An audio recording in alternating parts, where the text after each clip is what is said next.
जय सिया राम।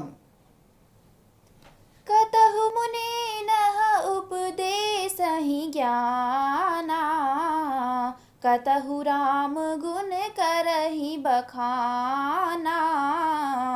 यद्यपि अकाम तदपि भगवाना, भगत बिरह दुख दुखित सुजाना।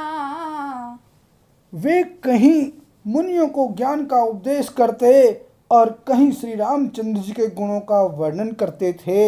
यद्यपि सुजान शिव जी निष्काम हैं, तो भी वे भगवान अपने भक्त सती के वियोग के दुख से दुखी हैं। एहि विधि गयउ कालु बहु बीती, नित न हुई राम पद प्रीति। नेमु प्रेमु शंकर कर देखा, अभिचल हृदय भगति कै रेखा। इस प्रकार बहुत समय बीत गया। श्री रामचंद्र जी के चरणों में नित नई प्रीति हो रही है। शिव जी के कठोर नियम, अनन्य प्रेम और उनके हृदय में भक्ति की अटल टेक को जब श्री रामचंद्र जी ने देखा, प्रगटे रामु करतज्ञ कृपाला, रूपशील निधि तेज विशाला। बहु प्रकार शंकर ही सराहा, तुम बिनु अस व्रतु को निर्वाहा।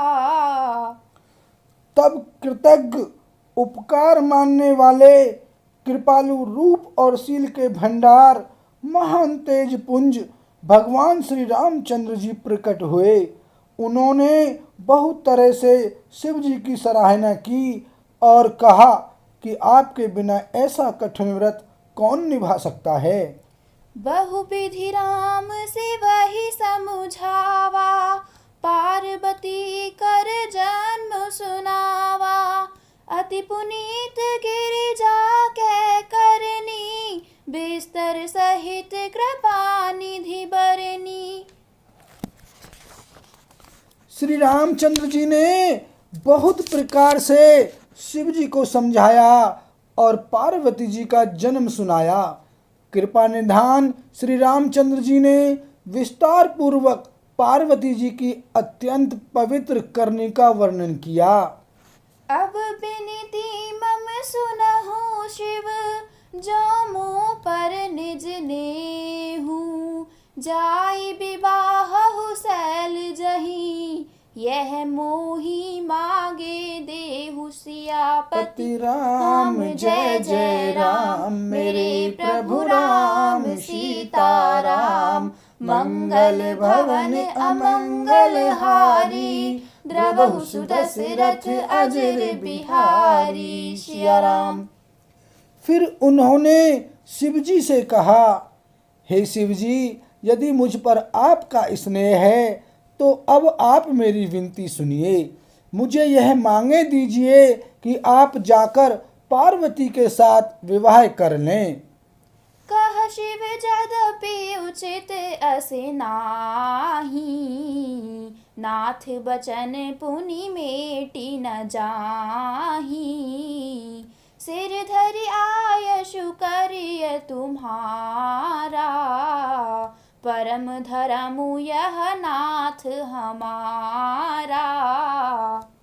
शिव जी ने कहा, यद्यपि ऐसा उचित नहीं है, परंतु स्वामी की बात भी मेटी नहीं जा सकती। हे नाथ, मेरा यही परम धर्म है कि मैं आपकी आज्ञा को सिर पर रखकर उसका पालन करूं। मातु पिता गुर प्रभु कै बानी, बिनहि विचार करयु शुभ जानी।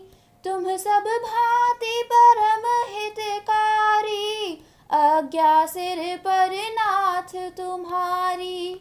माता पिता, गुरु और स्वामी की बात को बिना ही विचारे शुभ समझकर करना यानी मानना चाहिए। फिर आप तो सब प्रकार से मेरे परम हितकारी हैं।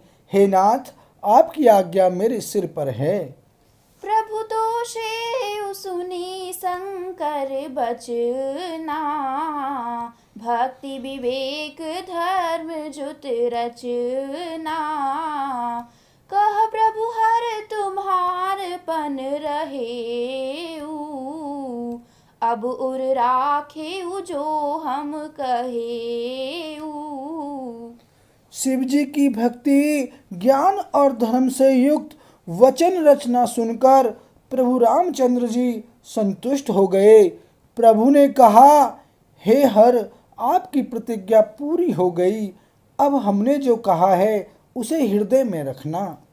अंतर्धान भय अस भाषी, शंकर सोई मूर्ति उर राखी। तब ही सप्त ऋषि शिव पहि आए, बोले प्रभु अति बचन सुहाए। इस प्रकार कहकर श्री रामचंद्र जी अंतर्ध्यान हो गए। शिव जी ने उनकी वह मूर्ति अपने हृदय में रख ली। उसी समय सप्त ऋषि शिव जी के पास आए। प्रभु महादेव जी ने उनसे अत्यंत सुहावने वचन कहे। पार्वती पहि जाई तुम्ह, प्रेम परीक्षा लेहूं। गिरि हई प्रेरी पठेहु भवन, दूरी करेहु संदेहु। सियापति राम जय जय राम, मेरे प्रभु राम सीताराम। मंगल भवन अमंगल हारी, द्रबहु सुदशरथ अजर बिहारी। सिया राम। आप लोग पार्वती के पास जाकर उनके प्रेम की परीक्षा लीजिए और हिमाचल को कहकर उन्हें पार्वती को लिवा लाने के लिए भेजिए तथा पार्वती को घर भिजवाइए और उनके संदेह को दूर कीजिए। ऋषि नह गौरी देखी तहाँ कैसी, मूर्ति मंत तपस्या जैसी। बोले मुनि सुनु शैल कुमारी, करहु कवन कारण तपु भारी। ऋषियों ने वहां जाकर पार्वती को कैसी देखा, मानो मूर्तिमान तपस्या ही हो। मुनि बोले, हे शैल कुमारी, सुनो, तुम किस लिए इतना कठोर तप कर रही हो? केहि अपराधउ का तुम चाहूं, हम सन सत्य मरम किन कहूं। कहत बचन मन अति सकुचाई, हंसी हूँ सुनी हमारी जड़ताई। तुम किसकी आराधना करती हो और क्या चाहती हो? हमसे अपना सच्चा भेद क्यों नहीं कहती? पार्वती ने कहा, बात कहते मन बहुत सकुचाता है। आप लोग मेरी मूर्खता सुनकर हंसेंगे। मनु हट पराना सुनई सिखावा, चहत बारी पर भीति उठावा। नारद कहा सत्य सोई जाना, बिनु पंख नह हम चाहि उड़ाना। मन ने हट पकड़ लिया है, वह उपदेश नहीं सुनता और जल पर दीवाल उठाना चाहता है। नारद जी ने जो कह दिया उसे सत्य जानकर मैं बिना ही पंख के उड़ना चाहती हूँ। देखहु मुनि अविवेकु हमारा, चाहिए सदा शिव ही भर तारा। हे मुनियों, आप मेरा अज्ञान तो देखिए कि मैं सदा शिव जी को ही पति बनाना चाहती हूँ। सुनत बचन बिहि से ऋषय, गिरि संभव तब देह। नारद कर उपदेशु सुनी, कहु बसेउ कि सुगेह। सियापति राम जय जय राम, मेरे प्रभु राम सीताराम।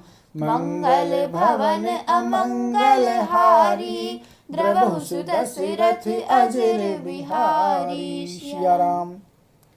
पार्वती जी की बात सुनते ही ऋषि लोग हंस पड़े और बोले, तुम्हारा शरीर पर्वत से ही तो उत्पन्न हुआ है, भला कहो तो नारद का उपदेश सुनकर आज तक किसका घर बसा है। बोल सियावर रामचंद्र की जय।